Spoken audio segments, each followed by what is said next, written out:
Hey guys, welcome back to my channel. Today, you probably already know who this is, but this is Hi Zoey guys. Arielle. I will link her channel in the description, but she is a digital nomad living in Rome, living her best life. And Zoey is an absolute megastar online. She talks a lot about manifestation, law of attraction, basically how to turn your life into your dream. Living in Rome, like working online, just having it all. Yeah. So definitely go check her out in the description. But is there anything you want to say about your channel? What kind of stuff you do? It's basically just like, as Louise said, a lot of self-improvement. I really want everyone out there to be living their dream lives. So if that suits you, then come check me out.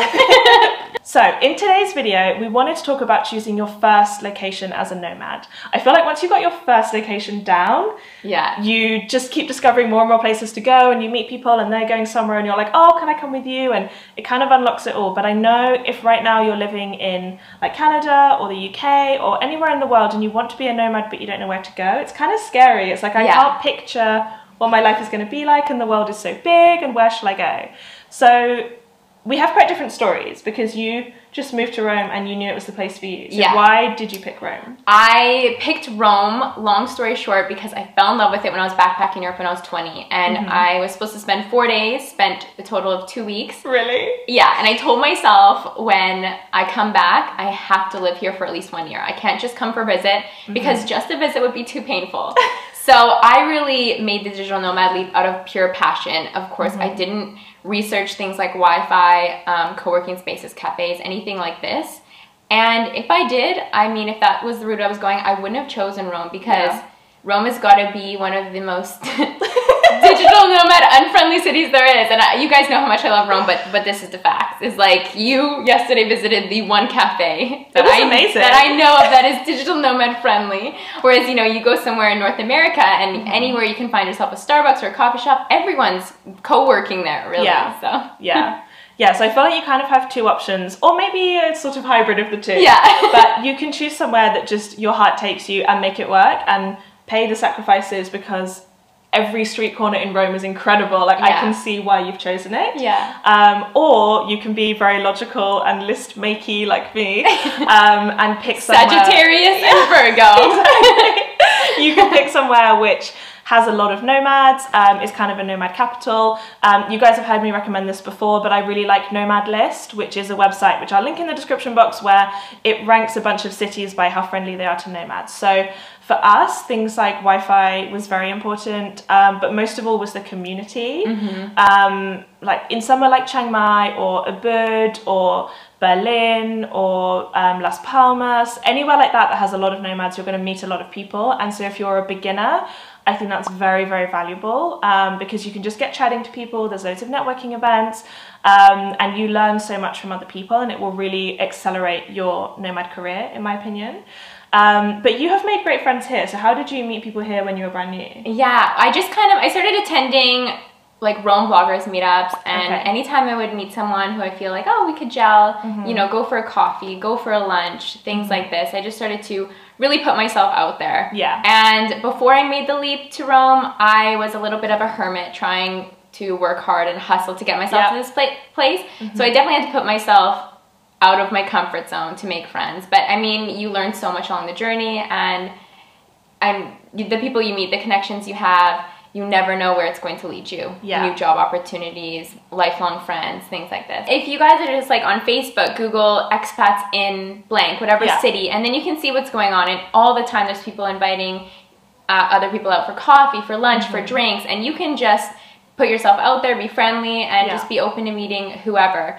And you're gonna want to make expat friends, because logistically, living in a foreign place, like, there's going to be all these questions about whether it's about apartments, whether it's about travel, transportation. You're going to have a lot of questions that pop up, and you're going to want to have people that you can go to ask them. And kind of the boring stuff like visas and taxes and like employment status and healthcare, like all that kind of thing. It's nice to have people who are also from abroad who can help you with that. So you live in this amazing apartment now. Yes. But how did you find accommodation when you first moved to Rome? So when I first moved to Rome to make the leap, I was actually an au pair. So I lived with an Italian family, which I honestly wouldn't have had it any other way because I got to be really immersed in the culture. I was given the help I needed when I got to the other side with my, for example, permesso di soggiorno, like paperwork that is solely in Italian that had to be done for me to be legal in this country. Yeah. So I don't know what I would have done without the help of an Italian family. And, you know, I've made some amazing connections. I still go visit them, things like this. I have a little bit of a sense of a family here. Yeah, that's nice. Yeah, and after that, for accommodation, I chose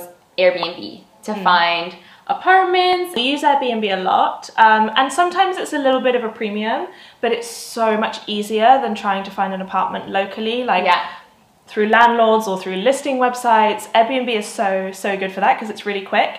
And I actually think in some ways it saves us money because you can do the exact period of time. And you're here for a long time, but often when we're staying somewhere, it's for like 3.5 weeks or 2.5 months. And if you have to pay for somewhere where it's like a 6-month commitment or even a 3-month commitment, if you're staying for 2.5, if you use Airbnb, you save 2 weeks worth of rent because they'll let you do the exact amount of time. Yes. When I had my last apartment, for this one that I was renting off of Airbnb, because of the fact that I was staying 2.5 months, they had a monthly discount, which varies from all different Airbnbs. Sometimes it can be up to 50%, I've seen, for somebody who's looking to rent for 1 month or more, because people don't really want to come in and clean all the time. Yeah. And then that's when you can also start these conversations about long-term rental if you really enjoyed the place. Yeah, we quite often message them and ask for a discount, and they almost always say yes, even if it's just an extra 10% on your rent. That's a lot. Yeah.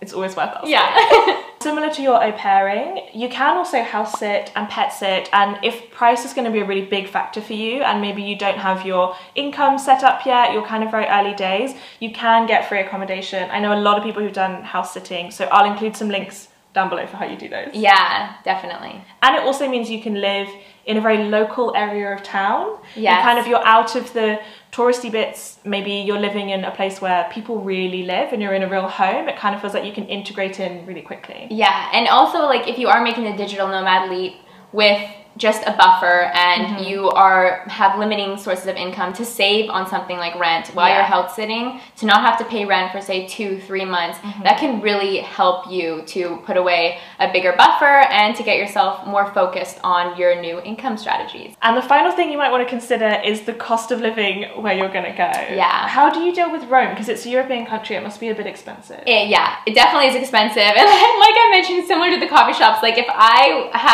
had this list, honestly, I probably wouldn't have chosen Rome, but my heart chose Rome, and luckily enough, it's worked out for me. I've manifested opportunities and things like this.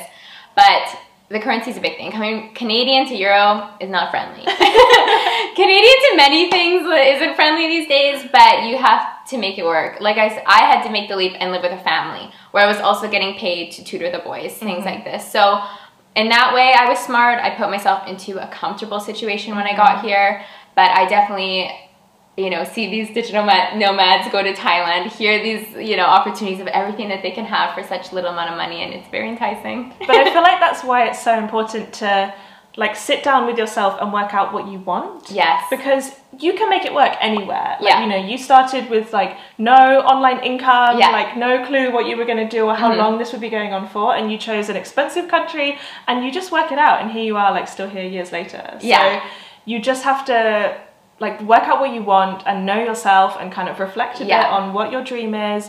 If your dream is to move a lot, that's fine. If your dream is to travel slower, if your dream is to get a tiny house or a caravan, then all of these things are possible. Yeah. You just have to know what you want. Definitely. I'm the type of person I needed to go all in on something. And at first I, flirted with the idea of going to Berlin, going to Germany, because it was easier, but I still knew my end goal was to be in Rome. And I really just took the leap being I'm just going to go all in and hope for the best, because I knew that this city would bring me so much passion and inspiration because I visited once before. Like I said, I knew that this was the place I wanted to live. Yeah. So you have to decide what your priorities are. Do you need somewhere that has amazing coffee, or do you need somewhere that's really efficient, or are you happy to just accept the kind of random laissez-faire of somewhere like South America, or you know, what kind of place do you need? Somewhere which is really safe for women, where you can walk around alone at night, or do you not mind having to get cabs? Like, you just have to work out what you want. Yeah. Is the weather a priority for you? Do you want to be near the ocean? All these things, like, make a bit of a list and think about what it is you want, and then just start looking on Nomad List or on YouTube videos and work out where you think would be good for you, and then just book a place on Airbnb for maybe just the first few days if you want a bit of flexibility, see if you like the area, and just give it a go. And you can always move. That's the beauty of being a nomad. Embrace the journey. Yeah, it's funny how when you arrive somewhere, sometimes it just doesn't connect with you. Yes. And sometimes even just from the airport, you're like, I love it. This is my place. Yeah. So give yourself a bit of a break. You know, if you want to change, just change. Don't worry about what people think. Just go somewhere that captures your heart, like Rome. I'm so inspired by how much you love it here. And yeah, you can travel fast, you can travel slow. There's no rules with being a digital nomad. Yeah. You know, you don't have to fit in a particular box. Just go find what makes you happy. Yeah. So thank you so much for being on my channel, Zoey. Thank you for having me, Louise. Don't forget to go and subscribe to Zoey. I'll have her videos and her Instagram linked down below. We have done some videos together on her channel. Yeah. We talked about, she interviewed me, so you can hear a bit of my story. It's super inspiring, guys. It is so inspiring. And then we also did one about how to become a nomad before the end of the year. So if you're watching this video, that probably means you're new to being a nomad, and it's an aspiration of yours, so definitely check that one out. That would be super useful. And thank you so much for watching. Don't forget to subscribe, and I will see you guys next week as normal. Bye. Ciao.